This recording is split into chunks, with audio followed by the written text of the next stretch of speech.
नमस्कार दोस्तों, आप सभी का स्वागत है कहानी आपकी और मेरी ग्रहों की जुबानी यूट्यूब चैनल के ऊपर। इसमें आज जो हम लोग बात करेंगे मिथुन लग्न के लिए नवंबर का महीना कैसा रहेगा। बुध आपके लग्नाधिपति हैं। बुध का जो मूवमेंट होगा आपके पंचम स्थान के अंदर में होगा। पंचम स्थान के अंदर में बुध का आना हुआ तुला राशि के अंदर में। शुक्र आपके जो हैं वो सप्तम हाउस में चल रहे हैं, गुरु के घर के अंदर में। बुध का पंचम स्थान के अंदर में रहेंगे। बुध 3 तारीख से, मतलब यानी कि 3/11 से लेकर 20 नवंबर तक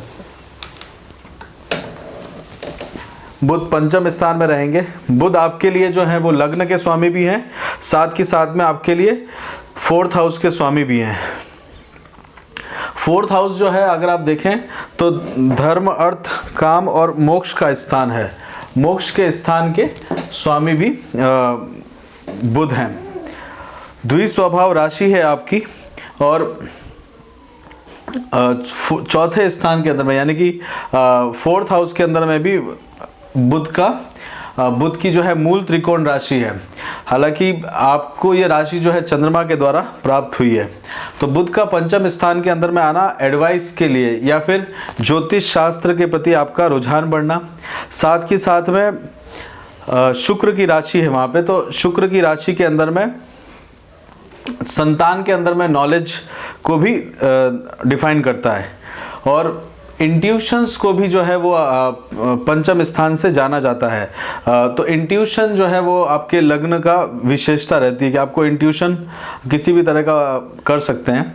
साथ में अगर आप किसी लेखन से रिलेटेड कामकाज में हैं या किसी फैशन डिज़ाइनिंग की लेखन में रखते हैं तो वहाँ पे आपको सफलता देखने को मिलेगी। आपको पार्टनर के थ्रू गेन हो सकता है क्योंकि शुक्र की राशि में है तो ये सप्तम स्थान पार्टनर का है। वहां से 11वें स्थान के अंदर में बुध चल रहे हैं तो पार्टनर से गेन भी जो है वो वहां पे आपको करवा सकते हैं। तो आपका अगर पार्टनर है, स्पाउस है या पार्टनरशिप में काम है तो वहां पे आपको फायदा दिलाने के लिए बुध आपके पंचम स्थान के अंदर में बैठे हुए हैं। पंचम स्थान जो है वो टीचिंग से भी रिलेटेड रहता है, मतलब पढ़ाने से भी रिलेटेड रहता है। या फिर आप कहीं पे अगर स्कूल के अंदर में पढ़ाते हैं या किसी उस तरह का प्रोफेशन है तो वहाँ पे भी आपके जो कामकाज है जो उसके अंदर में शुरुआत होती हुई आपको दिखेगी।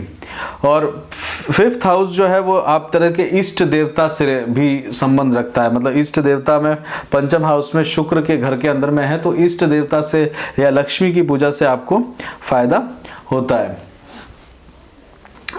तो 20 तारीख तक यहाँ पे रहेंगे बुध, फिर उसके बाद में आपके 6th हाउस में चले जाएंगे। 6th हाउस जो है वो थोड़ा सा रोग, ऋण, एक तरह का आपको चिंता क्रिएट करके लेके आता है। साथ के साथ में मामा के घर से भी रिलेटेड रहता है और किसी तरह का ब्लेम या फिर एक तरह का लॉस जो है छठे घर से देखा जाता है। मंगल की राशि के अंदर में आता है तो अनटाइमली मैनर के अंदर में चीज़ें होना शुरू हो जाती हैं। तो उस समय बुध का मूवमेंट होगा 6th हाउस के अंदर में। तो बुध उस समय 21/11 से लेके 10 दिसंबर तक वहां पे रहेंगे। और सूर्य जो है वो आपके पंचम स्थान में रहेंगे। सूर्य जो है आपके करीब 18 तारीख से 18 अक्टूबर से 16 नवंबर तक पंचम स्थान में रहेंगे। उसके बाद वृश्चिक राशि में 17 तारीख से चले जाएंगे। तो सूर्य का पंचम स्थान के अंदर में जाना यानी कि शुक्र की राशि के अंदर में जाना। सूर्य जो है आपके पराक्रम स्थान के स्वामी, आपके छोटे भाई बहनों से या छोटी यात्राओं से आपका संबंध रखते हैं, उसके स्वामी आते हैं। और हाथ में या शोल्डर्स में या संतान के वहाँ पे आप देखेंगे तो वहाँ पे पंचम स्थान की तरह वहाँ पे वो बैठेंगे। छोटे भाई बहनों के प्रति आपका ध्यान जाएगा। साथ में जो लोग आपके लिए काम करते हैं उनके लिए जो है वो सूर्य जो है वहाँ पे रिप्रेजेंट करते हैं और वो पंचम स्थान में आए तो एक तरह से पड़ोस के अंदर में या फिर आप देखेंगे कि नेबर के अंदर में आपको एक तरह का कार्य के प्रति मतलब जो है आमना सामना किसी कारणवश हो सकता है। पंचम स्थान के अंदर में स्टडीनेस भी लेके आता है, बुद्धि के अंदर में स्टडीनेस को भी वो व्यक्त करता है कि हाँ मतलब तृतीय स्थान का स्वामी जो है वो स्टडीनेस लेके आएगा, तो कुछ किसी कारणवश आप फर्मली किसी का बात पे खड़े होंगे। मंगल जो है आपके लिए धन लाभ स्थान के स्वामी है। मंगल लाभ स्थान के स्वामी आपके पंचम स्थान में आए तो आपको अचानक से लाभ करवाने का वो कोशिश करेंगे। संतान के प्रति अवश्य आपको क्रोध वगैरह देखने को मिलेगा। मंगल 22-10 से लेके 4 तक रहेंगे वहाँ पे तो संतान का जो है वो आपके ऊपर में थोड़ा सा किसी कारणवश आपको किसी चिंता लेके आ सकती है बच्चों के लिए। और अपने सेहत का जरूर ध्यान रखिएगा, पेट से रिलेटेड सेहत का अवश्य इसमें ध्यान रखने की आपको जरूरत है। इष्ट देवताओं के प्रति आपको आपका जो है रुझान आपको देखने को मिलेगा, वहां से आप लाभ लेने की कोशिश करेंगे। शुक्र सप्तम स्थान में है। शुक्र जो है 7वें स्थान में कारक ग्रह रहते हैं पार्टनरशिप के अंदर में। शुक्र जो है वो आपके लिए 12वें स्थान के स्वामी है, वह स्थान के स्वामी है और वहां पे राहु बैठे हुए, और शुक्र जो है वो आपके लिए पंचम स्थान के स्वामी भी है, त्रिकोण के स्वामी भी हैं।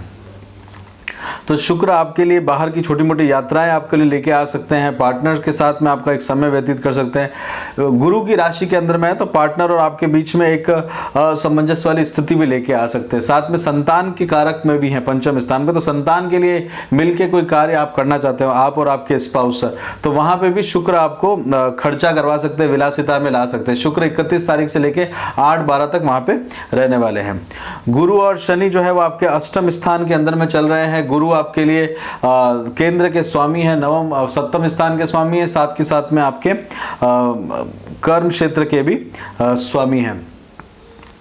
अष्टम स्थान के अंदर में गुरु की उतनी एनर्जी नहीं चल रही, तो इस कारण एक्सीडेंट होना, धन का व्यय होना और एक तरह से इनहेरिटेंस प्रॉपर्टीज यानी कि इनहेरिटेंस या अपने पुराने घर की तरफ में जाना आपको लेके आ सकता है।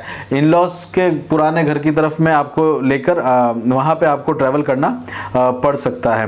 साथ के साथ में मेंटल डिस्ट्रेस भी लेके आता है। शनि जो है वो आपके लिए अष्टम और नवम भाव दोनों के स्वामी है, तो एक सडन चेंजेस जो है वो शनि आपके लिए लेके आते हैं। जो सडन चेंजेस जो है वो आपको बहुत ज़्यादा पसंद नहीं आते, बट द्वि स्वभाव राशि होने के कारण काफ़ी चीज़ों को आप इग्नोर कर जाते हैं, जिसके कारण एक सडन चेंजेस आपको उस समय फील होता है। और कोई बहुत बड़ी प्रॉपर्टी को आप जो खड़ी कर रहे हैं या पौराणिक प्रॉपर्टी के लिए आप जो है वो काम करने की कोशिश कर रहे हैं। 9th हाउस का स्वामी यानी कि पिता के घर का स्वामी अपने से 12वें घर में है, तो पिता नवम स्थान पिता का रहता है, तो पिता का वो अपने से 12वें घर में, तो पिता की सेहत का ध्यान देने की आपको जरूरत है। बड़ों का मान सम्मान करिएगा, इस समय थोड़ा सा बड़ों के प्रति मान सम्मान की स्थिति रहती है। और वाइफ के हस्बैंड के प्रति भी वहाँ पे भी आपको हो सकता है कि सपोर्ट लेने की जरूरत आपको पड़े, या इन लॉज की तरफ से वहाँ पे उधर जो लोग काम करते हैं वहाँ पे आपको काम करने की आवश्यकता देखने को मिल सकती है। साथ में हिप्स के अंदर में थोड़ा सा पेन आपको देखने को मिलेगा। गुरु और शनि दोनों साथ में बैठे हुए हैं, तो कर्माधिपति धर्माधिपति दोनों अष्टम स्थान के अंदर में हैं, तो वहां से अचानक से कर्म के अनुसार लाभ प्राप्त कराने की कोशिश करेंगे। अब इसमें देखते हैं कि राहु जो है, राहु पंचम दृष्टि से 1 2 3 4 5 पंचम दृष्टि से आपके 4th हाउस को देख रहे हैं। यानी कि अगर आप देखें तो राहु 1 2 3 4 5 पंचम दृष्टि से आपके 4th हाउस को देख रहे हैं, 6 7 8 9 नवम दृष्टि से गुरु और शनि के ऊपर दृष्टि रखे हुए हैं। गुरु जो है वो आपके लिए अष्टम स्थान में बैठे हुए हैं, पंचम दृष्टि से 1 2 3 4 5 पंचम दृष्टि से वह स्थान की तरफ में देखे हुए हैं। तो मोक्ष के त्रिकोण में अगर आप देखेंगे तो मोक्ष के त्रिकोण के अंदर में राहु और गुरु शनि दोनों वहां पे विराजित है, तो चीजें छूटना शुरू होती हैं इस समय में, तो वैसी स्थिति वो लेके आता है। और इस समय में धन का व्यय होना, चिंता लेके आना, और इस समय जो है जो आपके लिए समय रहेगा उसको आप इस समय अपने अंदर में देखेंगे, पर बुद्धि के द्वारा आप अपनी इंटेलिजेंसी के द्वारा उसको रिजॉल्व करते हुए आगे उसको बढ़ते जाएंगे। चंद्रमा की पोजीशन से समझते हैं तो चंद्रमा जो है आपके 1 और 2 तारीख को आपके कन्या राशि में रहेंगे। इस दिन आप अपने घर में आराम से रहेंगे, व्यय करते हुए रहेंगे, घर का आनंद के साथ में आपका समय बीतेगा। 3 और 4 तारीख को चंद्रमा जो है वो आपके पंचम स्थान में आएंगे। इस दिन आपको थोड़ा किसी कारणवश चिंता देखने को मिलेगी, संतान के प्रति चिंता लेके आ सकती है। 5 और 6 तारीख को आप देखेंगे तो आपके रोग ऋण और शत्रुओं की तरफ में यहाँ पे रहेंगे चंद्रमा का यहाँ पे छठे स्थान पे रहना रोग ऋण और शत्रुओं के लिए कारगर कार्य करते हुए आप जाएंगे। 7-8 को आप जो है चंद्रमा जो है वो सप्तम स्थान में रहने वाले हैं। सप्तम स्थान के अंदर में ये दिन आपके लिए स्पाउस के रिलेटेड कहीं पे आप बाहर पब्लिकली या पार्टनर्स के साथ में कार्य करते हुए दिखेंगे। 9-10 तारीख को आप देखेंगे तो चंद्रमा आपके अष्टम स्थान में होंगे। धन का लाभ अचानक से हो सकता है, इन-लॉज की तरफ से हो सकता है। साथ के साथ में कर्म क्षेत्र के अंदर में आपका ध्यान आकर्षित, आपको थोड़ा सा मेहनत अधिक करने की आवश्यकता पड़ सकती है, किसी तरह का ब्लेम भी लग सकता है। 11, 12 और 13 तारीख को चंद्रमा आपके नवम स्थान में रहेंगे। तो इस दिन आप नवम स्थान के अंदर में चंद्रमा के मूवमेंट में आपको यात्राओं के लिए जाना पड़ सकता है। कोई कामकाज से रिलेटेड यात्राओं के लिए, धन के लिए यात्राओं के लिए ट्रैवल करने की आवश्यकता पड़ सकती है। 14-15 तारीख को आप देखेंगे तो चंद्रमा कर्म क्षेत्र में होंगे। इस दिन कार्य के ऊपर में आप फोकस होकर कार्य करते हुए आप दिखेंगे। पुरानी या गोपनीय कार्यों को रिजॉल्व करने के बारे में विचार कर रहे होंगे। 16, 17, 18 को चंद्रमा लाभ स्थान में चले जाएंगे। लाभ स्थान के अंदर में चंद्रमा जो है आपको लाभ प्राप्त कराने का आप अपने प्रयास करेंगे। संतान की तरफ से आमना सामना किसी कारणवश हो सकता है। 19 और 20 तारीख को अगर आप देखेंगे तो वह स्थान में चंद्रमा रहेंगे। इस दिन आपको सावधान रहने की जरूरत है।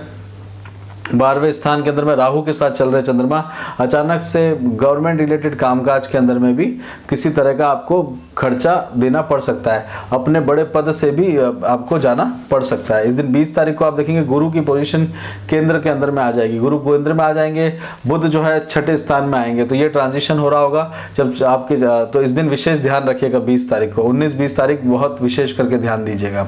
21, 22, 23 तारीख को आप देखेंगे तो ये दिन आपके लिए बहुत एवरेज सा जाएगा। बहुत किसी बात पे मन भी खिन्न होते हुए आपको दिख सकता है और घर परिवार से रिलेटेड किसी कारणवश मन को खिन्नता आएगी।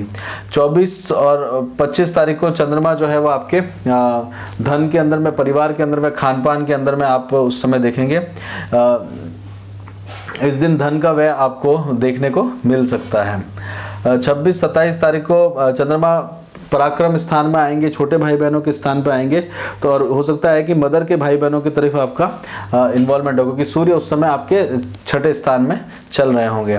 28, 29 और 30 तारीख को चंद्रमा आपके घर के स्थान में होंगे। इस दिन घर के अंदर में आप नई क्रिएटिविटी या बेसिक एजुकेशन वगैरह आप जहाँ लेते हैं वहाँ पे आप आनंद से अपना समय दे रहे होंगे। इसमें और आगे बात करते हैं हेल्थ के लिए।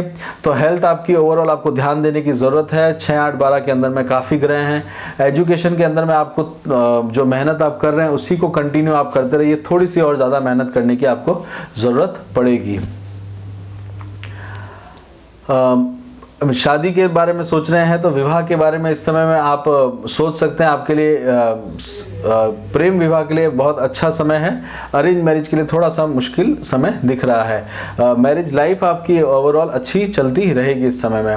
लव लाइफ के अंदर में भी प्रोग्रेस आपको दिखेगी। बच्चों के लिए प्लान कर रहे हैं तो संतान के लिए आप प्लान इस समय कर सकते हैं।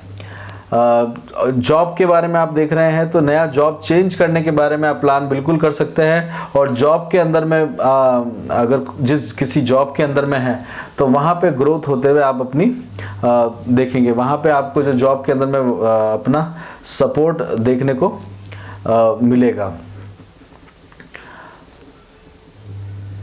खर्चे का व्यय जरूर बना रहेगा। तो बिजनेस के अंदर में आप देखेंगे तो बिजनेस के अंदर में जितना प्रॉफिट आप सोच रहे हैं उतना नहीं आप इस समय ग्रैब कर पाएंगे।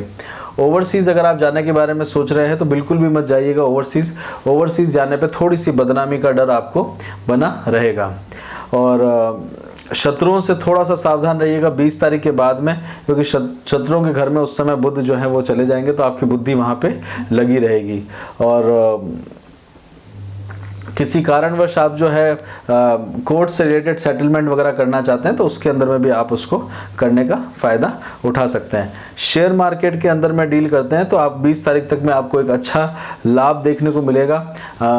मंगल के कारण थोड़ा एक सडन चेंजेस आपको दिख सकते हैं, फिर भी आपको जो है उसके अंदर में फ़ायदा होते हुए दिखेगा इस महीने के अंदर में। इसी के साथ ही यहीं पे रोकते हैं मिथुन लग्न का। अगर आपको पसंद आया तो लाइक करिए, शेयर करिए, सब्सक्राइब करिए, अपना खूब ध्यान रखिए, खुश रहिए। जय श्री राम।